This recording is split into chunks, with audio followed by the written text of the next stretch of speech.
Assalomu alaykum, UZREPORT va kanali muxlislari. Hammaga xayrli kun. Xabaringiz bor, Samarqand shahrida Markaziy Osiyo va Yevropa Ittifoqi birinchi sammit bo'lib o'tmoqda. Sammitning asosiy voqealari tugadi desak ham bo'ladi. Sammit yakunida bilasiz, bu sammitda Markaziy Osiyoning 5 ta mamlakati va Yevropa Ittifoqi kengashi va Yevrokomissiya rahbarlari ishtirok etdi.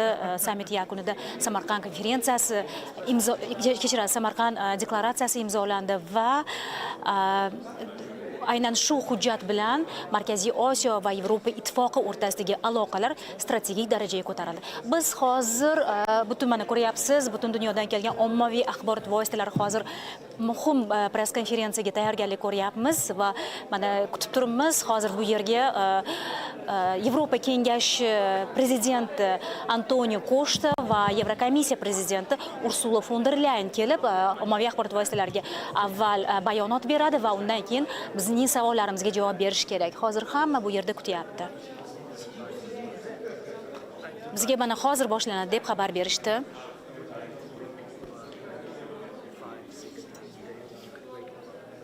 Xabaringiz bor, ushbu konferensiya, ushbu sammit umuman Markaziy Osiyo mintaqasida O'zbekistonda 1-marta o'tkazilyapti. Bu hamkorlikning yangi formati.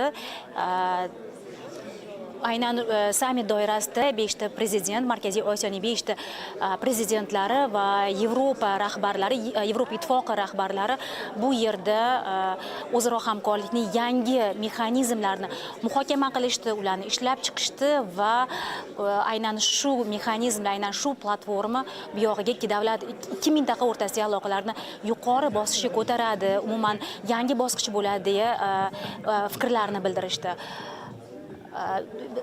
Aynan shu sammit doirasida yana bir muhim bu yerda forum bo'ldi. Bu iqlim forumi. U forumda ham o'sha yuqori darajadagi mehmonlar, yuqori oliy martabali mehmonlar ishtirok etdi. 5 ta prezident, O'zbekiston prezidenti unda nutq so'zladi. Bundan tashqari biz Birlashgan Millatlar Tashkiloti bosh kotibini anjuman ishtirokchilariga murojaatini tingladik va aynan shu yerda iqlim o'zgarishlariga qarshi, ya'ni ekologik muammolarga qarshi turli yechimlar muhokama qilindi. Aynan shu forum o'z atrofiga nafaqat siyosatchilar, nafaqat o'sha qaror qabul qiluvchilar, balki olimlarni ham to'pladi. Bizga berilgan ma'lumotlarga ko'ra, ushbu forumda dunyoning 84 mamlakatidan delegatlar ishtirok etdi. Hozir ikkala forum ham tugagan. Biz juda ko'p mutaxassislar bilan, ekspertlar bilan, o'sha siyosiy qarorlarni qabul qiluvchilar bilan intervyular oldik. Albatta bular haqida sizga yangiliklar dasturimizda yetkazamiz, xabar beramiz va hozir bu yerda aynan shu sammit qanday o'tdi, unda nimalar muhokama qilindi, qanday masalalar muhokama qilindi, qanday qarorlar qabul qilindi, qanday hujjatlar imzolandi, bular haqida Yevrokengash va Yevrokomissiya rahbarlari bizga ma'lumot berishadi. Kutyapmiz.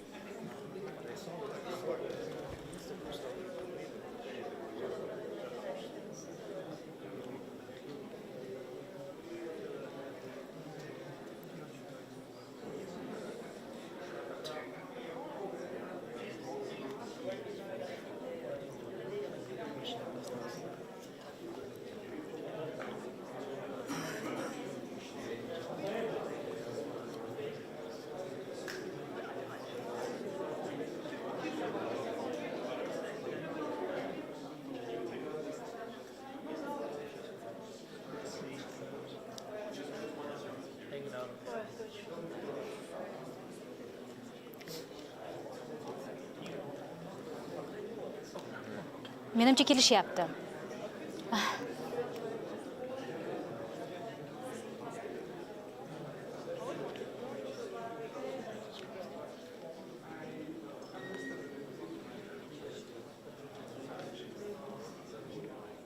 Yana bir bor eslatib o'tamiz, Samarqand shahrida Markaziy Osiyo va Yevropa Ittifoqi birinchi sammiti o'tkazilmoqda. Hozir sammit yakunlari bo'yicha Yevropa Ittifoqi kengashi prezidenti Antonio Koshta va Yevrokomissiya prezidenti Ursula von der Leyen ommaviy axborot vositalari uchun briefing beradi. Bu faqat briefing emas, konferensiya, ya'ni biz jurnalistlar agar imkon bo'lsa, ularga savollar berishga ham harakat qilamiz.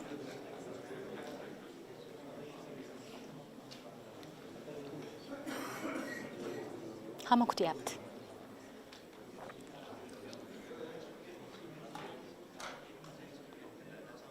Albatta, spikerlar hozir ingliz tilida gapirishadi va biz umid qilamiz, tarjima ham bo'ladi o'zbek tiliga.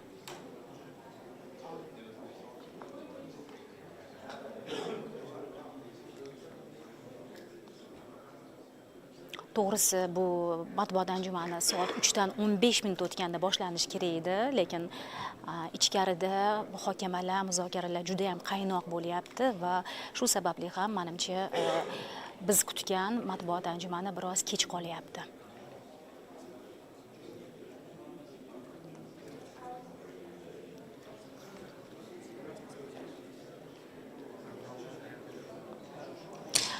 Juda katta sammit bo'ldi Markaziy Osiyo bo'yicha, Yevropa Ittifoqi hamkorligi bo'yicha va birinchi marta Yevropa Ittifoqining eng yirik ikkita siyosatchisi va Markaziy Osiyo davlatlari prezidentlari birinchi marta mana shunday formatda aynan Samarqand shahrida yig'ilishdi. Bu yerda asosan savdo-sotiqni rivojlantirish, investitsiyalarni ko'proq jalb qilish, bundan tashqari transport, energetika, yashil energetika bo'yicha muhim gaplar bo'ldi.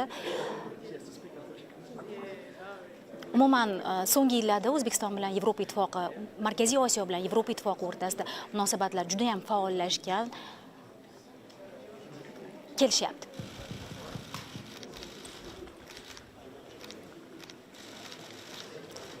Yevrokomissiya prezidenti Ursula von der Leyen va Yevrokengash prezidenti Antonio Costa.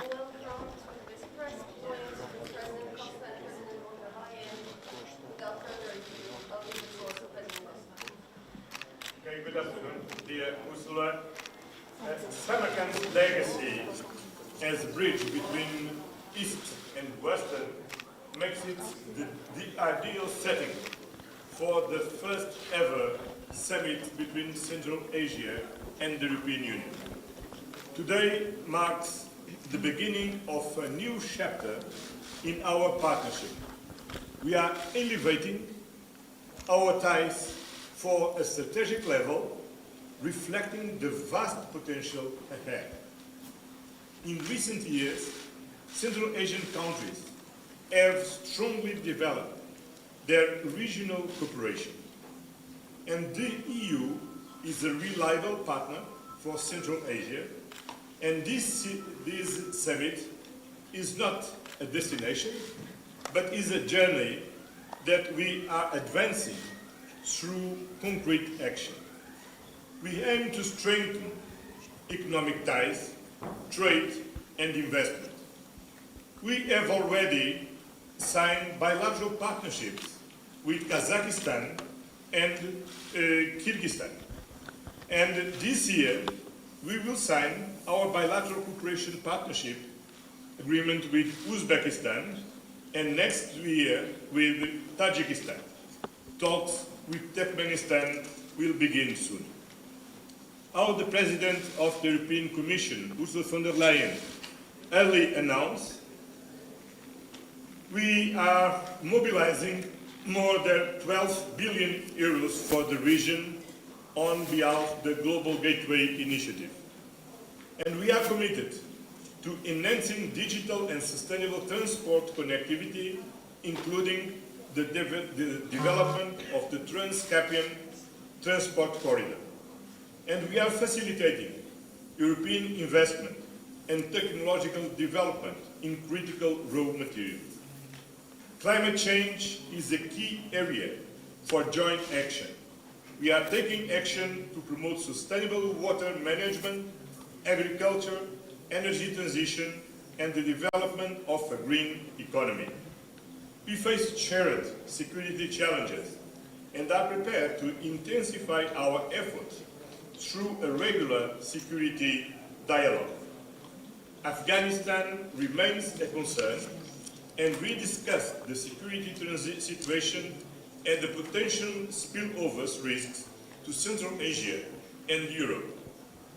As you know, the most severe security challenge Europe faces today is Russia's ongoing aggression against Ukraine, which undermines international stability.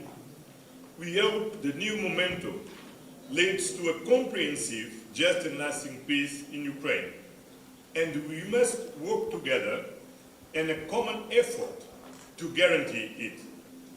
To conclude, our relationship has never been stronger, and we must now shape the future, chapters of the strategic partnership, and to do so in line with the motto of the summit, investing in the future.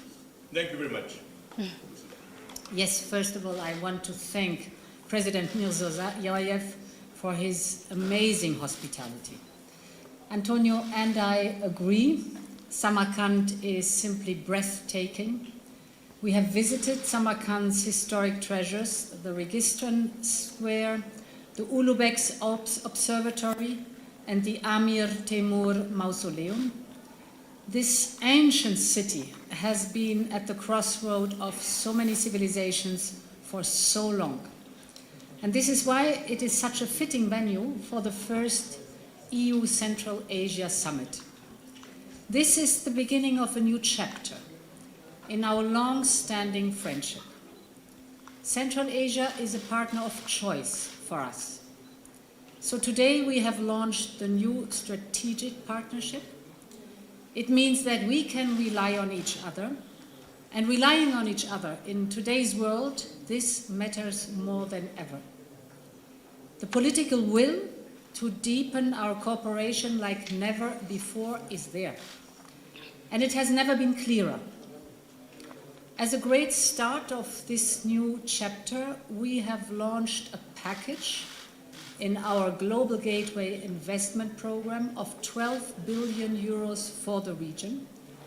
This package has 4 priorities.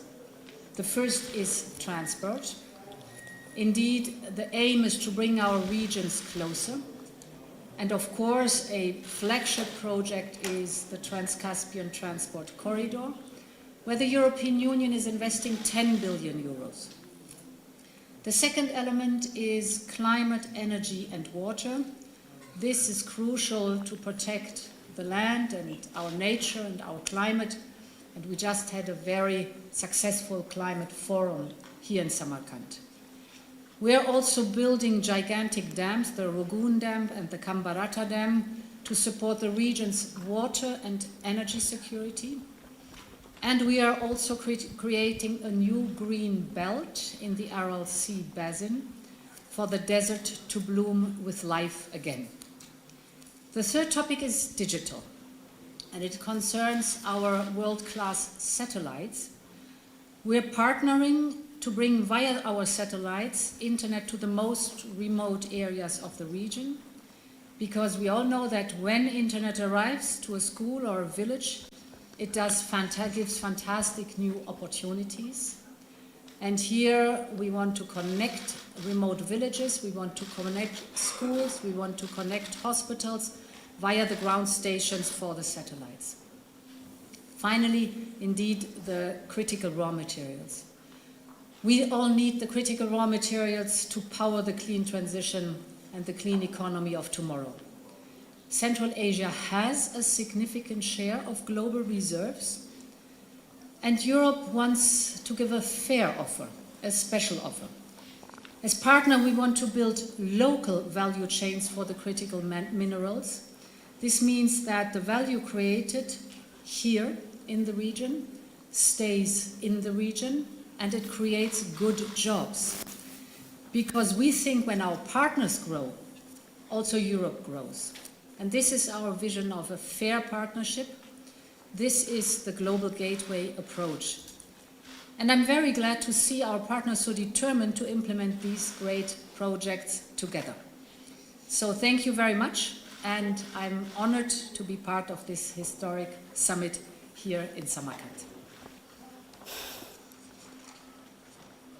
Thank you. We have a time for a couple of questions. I will start with the gentleman. Abdulmanap Kenes, TV and radio complex of the President of Kazakhstan. What are the expected outcomes of the first EU Central Asia Summit in the context of regional development? What key areas of cooperation will be addressed? And could you mention Kazakhstan's role in this process? Thank you. Yeah. Well, let me emphasize the role of Kazakhstan. It's not only the largest country in the region, but it was the first one to sign a partnership agreement with the European Union. And I want to commend the personal commitment for President Tokayev to increase and strengthen the relationships between Kazakhstan and the European Union.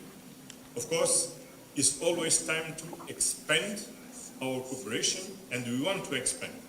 And spend on investment, on trade, on energy, on critical raw materials, on water, and I think the future opens a large space to increase our bilateral cooperation with Kazakhstan. Yes, indeed. For us, it's on one hand important the connection between the European Union and Central Asia, but we also know how important it is that within the region the integration is deepened and the economy is flourishing. This is why, for example, looking at Kazakhstan, the Trans-Caspian Transport Corridor is so important. It connects Europe with Asia. It reduces the travel time by half, so only 15 days when we're done. And Kazakhstan is a strong partner in creating this added value for transport, for example, but also to closer ties overall to Europe. Then we have, under Global Gateway, many interesting projects in Kazakhstan. I think as an example, I can take the digital connection that I just mentioned. This is via our satellites. Kazakhstan is here the front runner, the first country that engaged. And to give you figures, we have delivered already together for 328 villages and 2,000 schools. So 328 villages are now connected to the internet, and 2,000 schools are connected to the internet.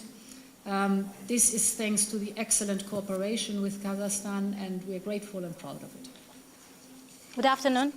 My name is Gulnoza Husanova, UZREPORT TV. My question to Madame Ursula von der Leyen. You mentioned EU's global gateway strategy. As you know, Uzbekistan's strategic location makes it key to many global projects. How do you see its role in the EU's global gateway strategy, and do you think more projects under this strategy could help improve connectivity? Thank you. So Uzbekistan plays a crucial role and has a very prominent place in Global Gateway. Global Gateway, for everybody, is our investment project of 300 billion euros for infrastructure abroad, outside the European Union. And here we have priorities. I mentioned the digital priority, where Uzbekistan is also invited to take part and has a very positive response to that. I mentioned the energy project in Global Gateway, where for Uzbekistan also the engagement in renewable energy is a hallmark, a flagship project where we work very closely together. I mentioned the mobility, the transport, the Trans-Caspian transport corridor that we are developing together, and the topic of critical raw materials. Of course, there are many more smaller topics, but these are the big flagship topics that are for the region, and here Uzbekistan is crucial. Thank you. Let me just add Please. the important role of Uzbekistan, a central country in the region, but the personal commitment of President Mirziyoyev to gather all the countries of the region together to contribute to solve bilateral problems between countries in the region, and the strong commitment to cooperate with the European Union. These projects, supported by Global Gateway, are complemented by the other projects, funding by our Development Bank, the European Investment Bank, and the European Reconstruction and Development Bank, that they are very important to support not only public investments, but also private investments in the region and to open and given better conditions for European companies come to the region and come to Uzbekistan to invest here, to develop the Central Asian economy and create more and better jobs. Thank you. Okay.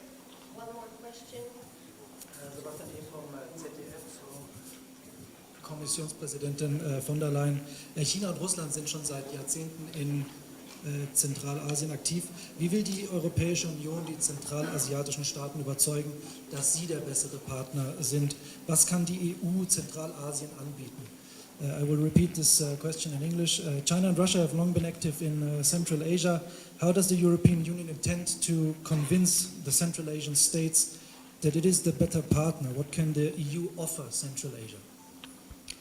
So Russia has long shown that it cannot be a reliable partner anymore, and the European Union has proven that it is predictable, reliable, and for sustainable cooperation.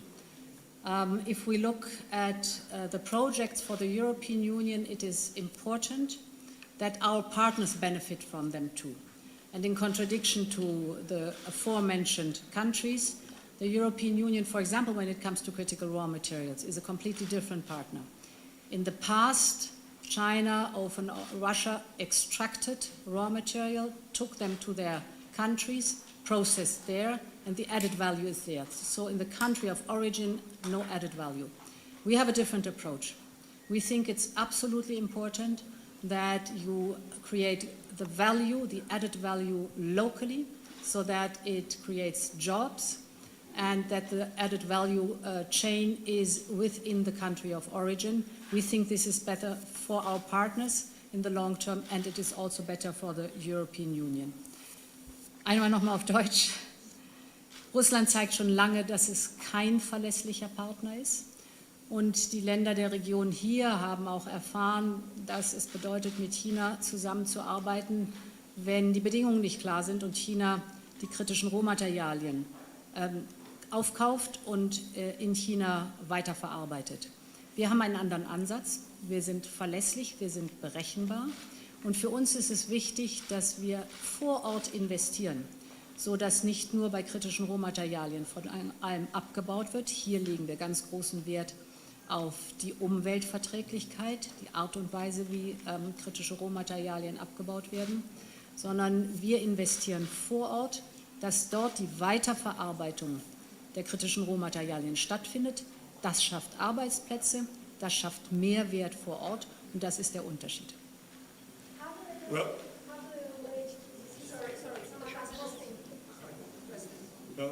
European Union and the 5 Central Asian countries, we share the same vision about the importance to extend our support to the multilateral system and to defend